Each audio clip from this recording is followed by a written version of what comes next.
Hi, I'm Roger. I'm Dave, and you're watching Shortlist.com. They have to get a van. They have to get a great pair of trousers, particularly the van and the trousers. Those are important things. And then they have to write some great music and get on stage. They have to do all the old things that you've always had to do. But then I think that the internet is a great thing, and it's a tool, and you can use it, and you can do amazing things with it. And YouTube is great as well, and all the MySpace stuff. And that's a very creative area, and you have to regard it as you own that area, and that's where you can. It's your showcase online. And use it. I think, yeah, just a band has to write great songs, be a great band, understand what it is that's great about your band, and play to those strengths.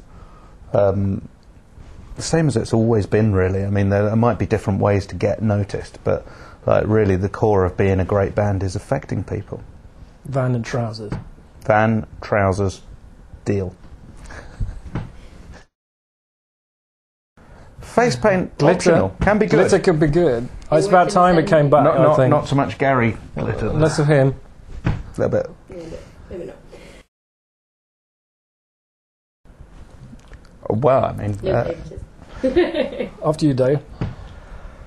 Well, I'm known for working with a band called the Manic Street Preachers and a band called Idlewild, and I've done work with Kylie and with Tom Jones, and...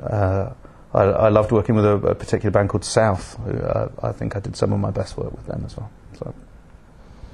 Well, as a manager, I only really worked with two bands, and historically, who were known bands, and one of them was the Libertines, and they were great songwriters and a great duo in terms of the songwriting core of that band, but they didn't have enough guitar strings when I was involved in them.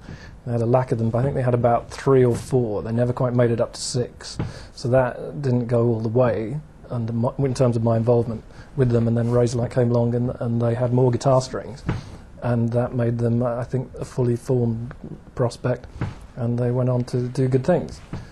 So that's it, really. Razorlight are pretty good.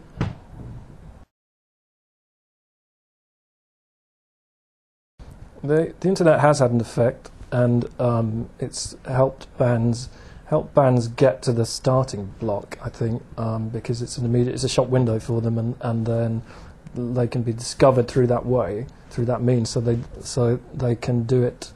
They can get to that early stage of their career. After that, I think the situation is much as it always has been. But yeah, the internet is a tool, and it's a thing to use. It's saved people, hanging around, handing out CDs and things like that are then going to get thrown away anyway. You can email someone the link to your MySpace, and they can hear your music straight away, and for that alone, it's brilliant. It's been bad for the Royal Mail, though, because there's a lot of postage that's been saved. eBay has taken up that slack, though, I would say, wouldn't it? I guess that's probably, yeah, because eBay's helped the Royal Mail, but the internet hasn't helped the Royal Mail. Well, the Intel competition, the Intel Studio competition, is different because it's completely pan-genre. It's not linked into emotional TV moments or fakery. It's real people who've written real music and recorded it that think it's great, and upload it to the Intel website, intel.co.uk/studio, and it's available there for anybody to hear, and it will be heard by a panel of industry professionals. And by the general public, and voted for each month. There's 2 winners. One is voted for by the general public, and one is voted for by the judges. And those 2 acts each month play a gig at the Proud Galleries in Camden in London. And there's a winner each month, and then that will give 6 or 7 winners by the end, and they all play a gig. And there is an ultimate winner at the end of that who gets a record deal. It's good because it's unfiltered, so I think it is different, because most of the competitions have a kind of system which stops a lot of music getting through, and a lot of styles of music are not visible, but because of the way it works on the website, everything's up there. So in a way it's more democratic.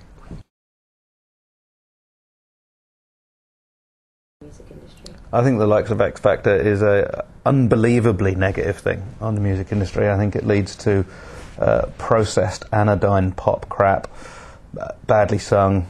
I think it demystifies the process in a really upsetting way. Who wants to see a singer having singing lessons? You want to see something fully formed and believe in it. Pop music's about transporting yourself, not feeling. I don't want my pop stars to be a bloke down the pub. I want them to be pop stars. And I think it diverts so much of the money in the music industry towards this one very specific genre that it is there in your face that it's fake. It's not even, you know, like there's always been fake pop music, but at least like they pretended it wasn't. And I just find the whole thing incredibly depressing. I can't say I'm in favour of it. I think it does favour shallow music, which long term isn't very good. I mean, it means that people can sell a lot of records quickly, but very few of those people, a few of them will, but most of them won't have long-term careers, and most of them won't contribute to the overall happiness of the human race very much. That's the bottom line. Like Bill Hicks said, they're all Satan's demons sent to lower our collective vibration. New bands I'm listening to at the moment, I'm really enjoying the MGMT album. I think Dave Fridman is one of the few producers in the world that can just consistently make my jaw drop with his sonic palette. So I really enjoy that. I really enjoy Vampire Weekend at the moment. And all the new music I've been working on, of course, I love. There's a band called To The Bone from Bolton that everyone should check out. A band called Telegraphs and a band called The Race. Does Fleetwood Mac count as new music?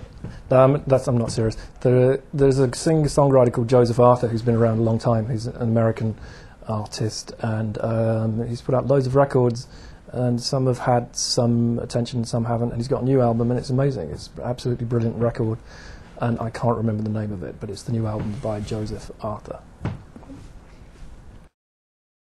So if you want to get your band's music heard, go to intel.co.uk/studio.